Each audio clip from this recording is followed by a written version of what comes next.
विगत की कांग्रेस की कई सरकारें इस पर कुछ भी पहल नहीं कर पाई। मित्रों, आज ऐसा समय है जब नरेंद्र मोदी जी के नेतृत्व में यह भारत विकास की ओर जा रहा है, जहां पर गरीब परिवार के महिलाओं के खाना बनाने के लिए हाथ में हाथ जलता था, कंडे गोबर से खाना बनता था, वहां उनको रसोई गैस की सुविधा देकर के माननीय मोदी जी ने गरीब परिवार को छुआ है। इतना ही नहीं, जिन परिवारों को कभी मकान नहीं थे, जिनको रहने के लिए आवास नहीं थे, जिनको बरसात में अपनी चारपाई एक घर में इधर से उधर करनी पड़ती थी, ऐसे गरीब परिवारों को प्रधानमंत्री आवास देकर के उन परिवारों को सामान्य परिवार की श्रेणी में ले आने का काम किया है। मित्रों, अभी अभी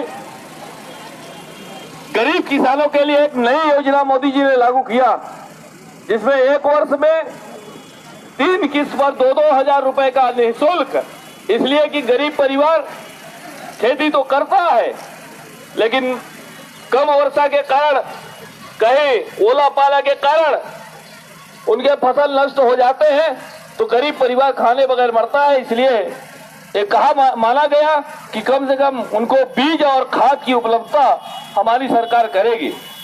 इतना ही नहीं, गरीब परिवारों के लिए 5 लाख तक की निःशुल्क दवा। अभी ऐसा होता था कि गरीब परिवार के घर में कोई बीमार हो गया तो उसको दवा कराने के लिए कहीं पैसे उपलब्ध नहीं हो पाते थे। वह व्यक्ति किसी व्यापारी के घर में, किसी ऐसे बड़े लोगों के बीच में जाकर के ब्याज पर लेता था पैसा और दवा कराता था। कभी वह ब्याज नहीं भर पाता था, न पूंजी भर पाता था और दिन प्रतिदिन गरीब होता जाता था। ऐसे परिवारों को आगे ले आने के लिए मोदी जी ने पहल किया कि यह परिवार, इसलिए कि वह गरीब परिवार से है, न तो उनके भाई कोई बड़ा उद्योगपति है, न उनका भाई कोई बहुत बड़ा धंधा करता है।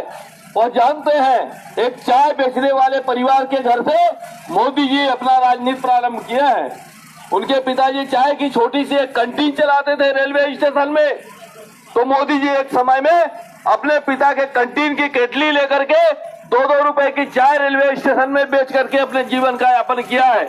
वह जानते हैं कि समाज कितना गरीब है, आज भी भारत कितना गरीब है। कई हजारों वर्ष गुलामी के बाद भारत अभी कितना विकासशील होने की जरूरत है। वास्तव में भारत में कितने निर्माण की जरूरत है, चाहे वो सड़कों का मामला हो। कांग्रेस के जमाने में एक दिन में 5-7 किलोमीटर सड़कें बनती थी, आज हमारे सरकार में एक दिन में 40 किलोमीटर कम से कम 4 लेन की सड़कें बन रही है। पूरे देश में चारों तरफ सड़कों का जाल बिछ रहा है। पूर्व प्रधानमंत्री स्वर्गीय अटल बिहारी वाजपेयी जी भी ऐसे ही किसान परिवार के नेता थे और किसान परिवार के को जानते हैं कि जितना दुख दर्द उस व्यक्ति को मालूम होगा, उतना बड़े घरों में एसी में रहने वाले, बड़े फ्लैटों में रहने वाले लोगों को नहीं मालूम होगा। मित्रों, प्रधानमंत्री ग्रामीण सड़क देकर के माननीय अटल जी ने उन गांवों को छुआ जहां दूरांचल बालांचल एरिया में अभी यहाँ के लोगों को लंगा रोज जाना होगा, तो आज कितनी जल्दी से पहुंच सकते हैं। लेकिन कई वर्षों तक ऐसी स्थिति थी कि लंगा रोज जाने के लिए एक एक दिन लगते थे। मित्रों, हमारी सरकार मध्य प्रदेश में 15 सालों तक शिवराज जी के नेतृत्व में काम किया है। कई योजनाएं शिवराज जी ने दिया है।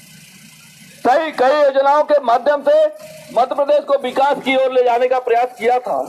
छोटी सी घटना है और उस घटना के माध्यम से आपको छूने का प्रयास करेंगे। आप सब जानते हैं, जैसे ही मध्य प्रदेश में हमारी सरकार गई, कांग्रेस की सरकार आई, वैसे ही यहाँ पर आप जानते होंगे बिजली की कटौती, अभी हमारे मुकेश तिवारी जी बता रहे थे। बिजली कटौती क्या शिवराज जी की सरकार थी, उसमें बिजली क्या वही तो बनती रही होगी, लेकिन 2 दिन बाद क्यों ऐसा होने लगा? इसलिए कि यह कांग्रेस की सरकार उद्योगपतियों की सरकार है, उसको ब्लैक में विद्युत बेचते हैं, जिसके कारण विद्युत कटौती ग्रामीणों को करना पड़ता है।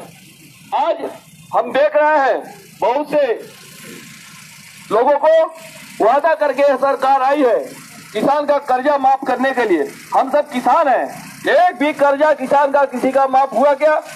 अभी तक किसी का हुआ क्या? जब नहीं हुआ तो आखिर यह सरकार और सरकार के मुखिया और सरकार के अध्यक्ष राहुल गांधी कह रहे थे कि हम आएंगे सत्ता में, आने के बाद 10 दिन में किसान का कर्जा माफ करेंगे, लेकिन ऐसा नहीं हुआ। उनने कहा था कि 10 दिन में अगर किसान का कर्जा माफ नहीं होता है तो इस सरकार को हम हटा देंगे, लेकिन वो नहीं हुआ। इसलिए कि रोज का रोज घोटाले में लगे हुए थे। उनको चुनाव लड़ना था, तभी तो 282 करोड़ रुपए कमलनाथ के उनके निज सचिव के ओएसडी के घर से निकला है। 282 करोड़। आखिर यह पैसा किसका रहा होगा?